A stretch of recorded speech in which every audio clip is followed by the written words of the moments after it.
Yes, people, it's your boy Fred Stones. Thanks for passing by the channel. Man's always grateful and appreciative. If you're new here, hit that sub button, comment, share, like. But guys, let's talk about tonight's Love Island. Oh my God. Recoupling time. Oh my God. Like, whenever there's a recoupling, man knows there's going to be a madness guardian and them things there. But tonight was a bit special, like special fried rice and them things there. You get me? There's a lot to unpack. Oh my God. I've never cringed so much, yeah? I've never cringed and been embarrassed for someone so much as I have been for flipping Danica tonight. And I can't believe why it's happening to her. Man, them are avoiding her like she's got flipping bat flu or flipping swine flu or something. Or she got halitosis. I don't know. I don't know why the man them are avoiding her. Then Davide, I've never seen Davide so happy. This episode is the happiest I've seen, my man. It's like he just finished one of Mama's Del Mios or something. You get me? We got all that to unpack. And little dirty, stinking Luca, the fishmonger, flipping, eating Gemma's toes like cod bites right at the end of them things there. Yeah! There's a few things to talk about. Let's start from the beginning. So tonight's episode started in the morning, like the last couple of episodes been starting, yeah? Everyone just waking up, stretching and all that. Brett smelling like last night. Brett smelling like expired yogurt and all that stuff, yeah? The girls have gone up to the terrace to talk. How they usually gossip, having their little birds chat and all that stuff.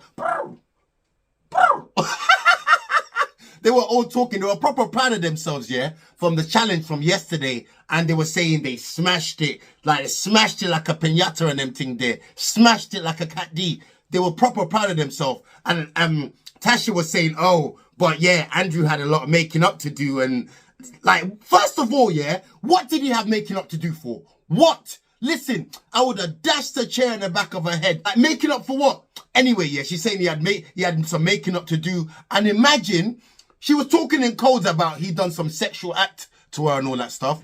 But all I'm reading from it is that he ate a batty.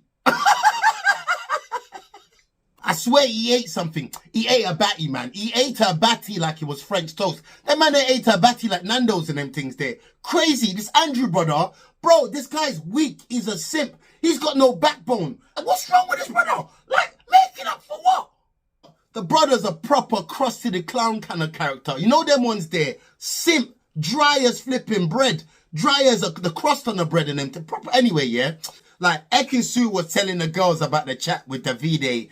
And obviously there's something there, but she's like, oh no, like I don't want him back or something like that. That's what you're saying at the beginning of the episode. Then the boys was chatting as well, yeah. When the boys were chatting, Davide was talking about the situation as well. And someone asked him like, does he want her back? He was like, oh, like, Hesky said that if he wants to smash it, he can smash it if he wants. Like, bang and pass and them things there, quick thing. You know what I'm saying? That's all he's saying. Like, the back of the bike sheds and them things there. Like, you know what I'm saying? He's saying it's not that hard.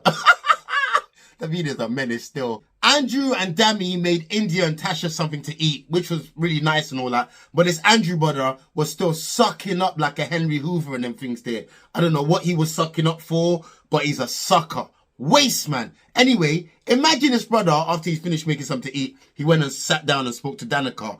And basically he just shut down Danica, saying he appreciates Danica and all that stuff, but he wants to focus on Tasha. Danica got badded up. Yo! How Danica got dealt with in this episode is how flipping Priti Patel deals with the flipping refugees and them things there. Yo, she got dealt with like a refugee. Yo, it was different still. She got dealt with wrong in this episode. It's like when they find one of them man there on a bus with no oyster. You know when the man that just rags you up and they just embarrass you in front of everyone. That's what I felt so bad for her. But Andrew just badded her up and just shut everything down. Jax apologized to Paige. But to be honest, yeah, I'm like Tasha about the hearing aid. I ain't hearing it. Real talk. I'm not listening to any of that stuff. Anyway, he apologized to Paige. But if I was Paige, yeah, I would have done a Mo Farah. Just ran away. Hey, help me. You know what I'm saying?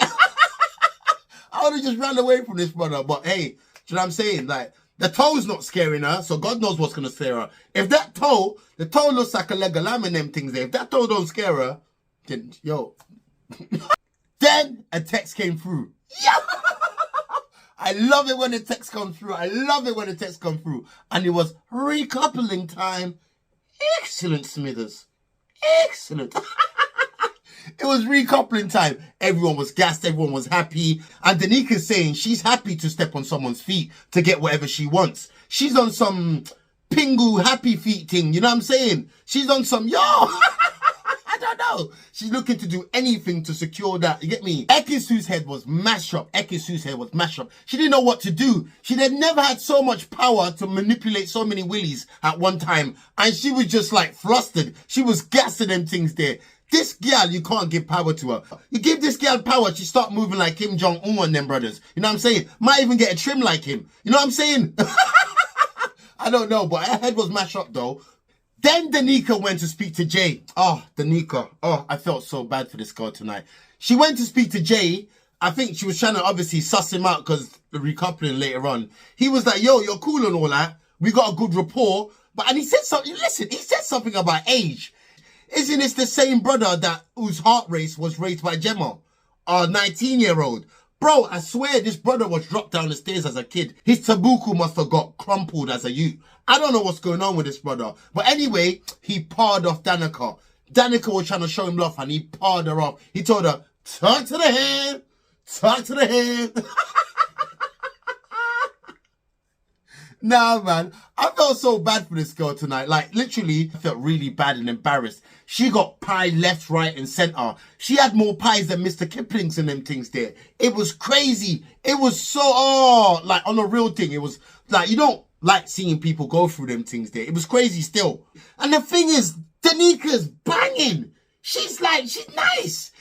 She's better than 80% of those girls in there. That's fact. That's a fact. That's a fact. But, do you know what I'm saying? Jay told her he's not on her, that he's more on Antigoni and all that stuff. Matter of fact, after he finished speaking to her, he went straight to Antigoni and told her about the whole situation. And Antigoni's telling him, she basically batted him up. She told him, yo, move from here, you look a waste man and them things there. She told him she's not going to be no safety net. What do you think this is, some circus thing? You take man for Krusty the Clown. She said, you're not going to use me as like some second best thing, or is that the phrase she used or whatever. But she went really having it with him. He got batted up still. Little waste man. He got batted up. I have to be honest with you guys still. Yo! Did Gemma flash Luca? I swear Gemma flashed Luca, man. She flashed him. Flashed him like a speeding camera and everything there. She gave him the moonie. I swear down. I said, yo, what must her dad be thinking just watching this? Her little sweetie girl that he was just taking to little flipping horse riding the other day. Who fell off and bumped her head. See? That's the consequences of her bumping her head. Then the text comes through, recoupling time, everyone had to get round the fire, bring the Haribo marshmallows and them things there, get me? Now joking. So the text come through, it was time to pick in it, time to do the thing, the music got intense and stuff, like, so Paige picks first, she picked Jax, she's in love with him. I don't think she should have picked him, but then that's how it's going so far. She picked Jax, that's all good. Then it was India next. India gave this little beautiful speech. She said, yo, when Dammy's around, nothing in the world even matters in them things there. Dammy was loving it. He was so, Dammy's face here when she was talking, he was like, he's in love, innit? He looked like he's just pooped in a crowd and no one can't smell it, like, and it's just his little secret. He's just like, Dammy was mad happy though. And it was Gemma. Gemma picked a little fishmonger, little tilapia brother, little herring brother. She picked him. Luca was so happy. He'd been waiting to hear these words. He cried tears of joy. Then Ekin-Su picked Davide. But when Ekin-Su was picking Davide, they made a proper meal of it. They left on a little cliffhanger, batty clenches as I call them. And then they went advert and then came back and like, yo, that's an idiot thing. Waste man thing, the producers, you get me? She picked Ekin-Su. Ekin-Su picked Davide. And then Danica picked Jay, which left Antigoni to pick the brother Charlie. Yo, Charlie, yeah? My man should have just left right in the middle of recoupling and just said, yo, do you know what? This is not for me. What is it that aftershave advert? Like, where the guy just sits in the middle of a conference and he's like, you know what? I cannot do this anymore. He should have just done that. She just walked out with his bag and just cut. After the recoupling, yeah, Antigoni was mad. She was mad because obviously she got left with his Charlie brother. The brother looked like he's been having a fight with the suntan thing, yeah. So she walked away in anger, like one of the Oasis songs and them things there. She walked away. She didn't look back. Twitter was mad at Paige for some reason. I don't know why. What was people mad at Paige for? Maybe I missed it. You get me? But yeah, she was mad. Then Jay was telling the guys, that, yo, he couldn't have made it more clearer. He said it was as clear as Evian to her. It was as clear as flipping Volvic and them things there. He couldn't be any clearer. But Dami, India, and Danica were talking about the situation, and she's trying to explain it to them. And Dami's saying, yo, basically Jay's saying something different. But anyway, Jay walked over, yeah, and while they was talking, and he basically sat down, and he was saying, yo, to Danica, like, I couldn't have made it any more clearer to you. Like, man's not interested in it. I think Danica needs one of them things that flipping Tasha wears, because, yo, or either that or she got bare wax and she ain't used no cotton buds in ages. She ain't hearing nothing. What do you mean? He was clear about it. Don't get me wrong, Jay's a knob. But he was plainly clear about... But then again, yeah, Jay's walking around like he's been done something bad to. Jay, you picked Paige when she blatantly said she's not on you. And then you got poo on your face. Little poo face. You get me? Danica and Antigoni had a little chat about the situation anyway. And they squashed it. Danica apologized, and Antigoni, I'm calling her Rigatoni. Rigatoni was like, oh, she's like, oh, it's not a problem. It's cool. And a little waste, man. This little dude, yeah, be careful. You lot need to be careful of this little dude, Rigatoni, yeah. She's like, oh, no, it's not a problem. These times, she spent like the last hour chatting to the other girl, just bitching about Danica. Like, she's a waste man. She's an absolute waste man. Anyway, next thing, Davide and Ekin-Su, they was in a little corner. They were chilling. Listen, Davide, like I said, I haven't seen him this happy. Like, I haven't seen him happy for a while. And they was chatting. And, obviously, she's basically saying, he's saying he don't really trust her that much. And she's saying to him, yo, trust me, I'm going to be a good girl. She's basically saying she's going to withhold the crutches. She's going to withhold the crutches like a rental deposit and them things there. That's what she's saying. You can trust me now. You get me, like, you get me, man, and giving the pum-pum out and them things there. That's what she's trying to say. But that's to be seen. I'm saying TBC, to be confirmed. That little dirty, stinking Luca sucking off Gemma's toes. Yo, he was, bro, like, yeah, guys, let me know what you guys think about this episode. Like, I'm not gonna lie, I felt so bad for Danica. That was the main thing I was thinking about today. I felt so bad for her. Like, she's getting rejected by these waste